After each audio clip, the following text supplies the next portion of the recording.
In digital Marathi, जनतेच्या हक्काचं व्यासपीठ। ठाणे शहरातील क्राईम ब्रांचच्या अँटी ह्युमन ट्रॅफिकिंग सेलने एका गुप्त माहितीच्या आधारे उल्हासनगर मधील मोठ्या सेक्स रॅकेटचा पर्दाफाश केला आहे। या धाडीत किरण राजदेव या महिलेला अटक करण्यात आली असून 2 पीडित तरुणींना वेश्या व्यवसायाच्या जाळ्यातून मुक्त करण्यात आले आहे।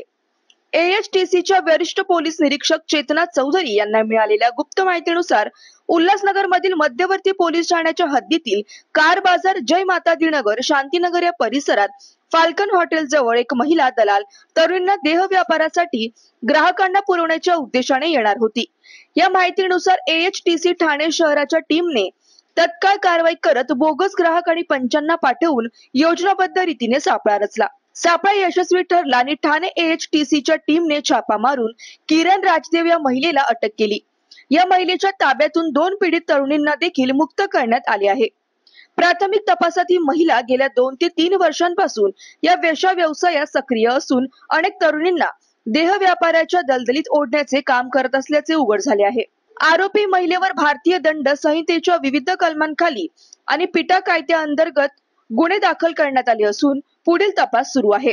तर सुटलेल्या पीडित तरुणींना सुरक्षतेसाठी महिला सुधारगृहात पाठवण्याची प्रक्रिया सुरू आहे।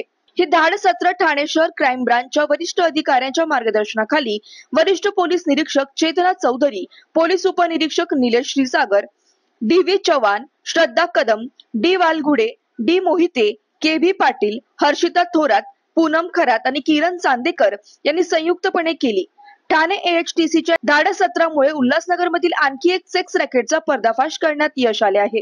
ठाणे शहर पोलीस आयुक्तालयाच्या क्राईम ब्रांचने शहरातील अशा अवैध क्रियाकल्पाविरुद्ध कठोर पावले उचलण्याचे ठरवले असून महिलांच्या सुरक्षेसाठी तसेच त्यांना या असामाजिक जाळ्यातून मुक्त करण्यासाठी ठाणे पोलिसांची तगडी मोहीम सुरू आहे।